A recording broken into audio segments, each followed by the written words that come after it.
اعوذ باللہ من الشیطان الرجیم بسم اللہ الرحمن الرحیم نحمدہ و نصلی علی رسولہ الکریم اما بعد۔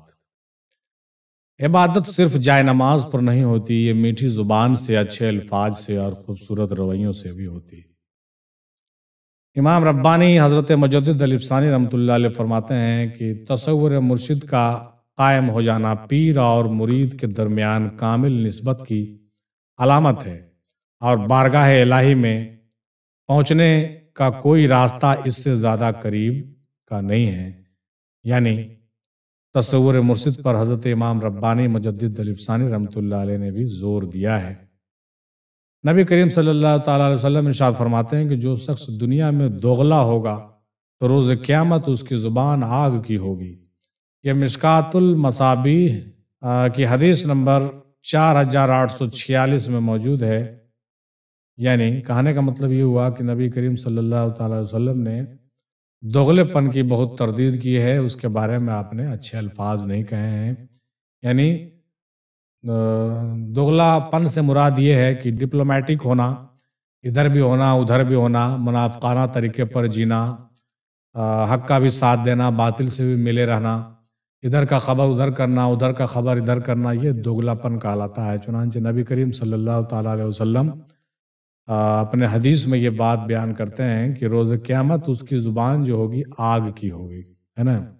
اس کی زبان کیسے ہوگی؟ آگ کی ہوگی، یعنی جلتی ہوئی ہوگی۔ چنانچہ ہم لوگوں کو چاہیے کہ اس طرح کی حالات سے نکل آئیں، اور ہم لوگوں کو اگر جانے انجانے میں ایسی بات ہو رہی ہے تو اس سے آسانی سے اس کو ہم لوگ ترک کر سکتے ہیں، اور اس صفت کو اپنے اندر سے ہٹا دینا چاہیے کہ یہ چیز اپنے اندر پیدا نہیں ہونا چاہیے، بلکہ حق کا ساتھ کھل کے دیا جائے اور باطل کی مخالفت کھل کے کرنی چاہیے۔ چنانچہ یہ بات ہم نے ان 3 کوٹس میں دیکھا۔ پہلا کہ حق کا ساتھ کھل کے دینا ہے اور منافقانہ طریقہ اختیار نہیں کرنا ہے، اور دوسری بات یہ کرنا ہے کہ عبادت جو ہوتی ہے صرف جائے نماز پر نہیں ہوتی، بلکہ میٹھی زبان سے اور اچھے الفاظ سے بھی ہوتی ہے، اور خوبصورت رویوں سے بھی ہوتی ہے۔ تو خوبصورت رویہ کا مطلب یہ نہیں ہوا کہ ہم باطل کے ساتھ بھی خوبصورت رویہ رکھیں اور حق کے ساتھ بھی خوبصورت رویہ رکھیں، یہ غلط ہے، اور اس کے لیے رسول پاک نے منع فرمایا کہ ہم حق کے ساتھ کھل کر کے میٹھا رویہ رکھیں، لیکن باطل کے ساتھ ہمارا میٹھا رویہ نہیں ہونا چاہیے، بلکہ باطل کے ساتھ ہمارا رویہ بہت تلخ ہونا چاہیے، کیونکہ اس سے ہمارا ایک ہی رشتہ ہوگا، وہ ہوگا تلوار کا، اختلاف کا، اور اس سے کہیے کہ لڑائی کا۔ یا تو آپ زبانی لڑائی کریں، یا تلوار سے لڑائی کریں، یا کورٹ کچہری سے لڑائی کریں، یا مناظرے سے لڑائی کریں، یا مباحثے سے لڑائی کریں، مطلب ہر حال میں ہم کیا کریں گے؟ اس کا اختلاف کریں گے، اور کسی بھی صورت میں باطل کے ساتھ میٹھی اور میٹھا پن کا تعلق، یہ یہاں پر غلط فہمی عام طور پر یہی ہوتی ہے کہ بھائی ہم تو صوفی ہیں، تو صوفی لوگوں کو کیا ضرورت ہے تلخ لہجہ اختیار کرنے کا اور اختلاف کرنے کا؟ نہیں، اگر اختلاف کرنا ضروری نہیں ہوتا تو کوئی بھی اللہ والے اختلاف نہیں کرتے، اور رسول پاک انہیں 21 جنگیں نہیں لڑتے، کربلا میں جنگ نہیں ہوتا اور تلواریں نہیں نکلتی۔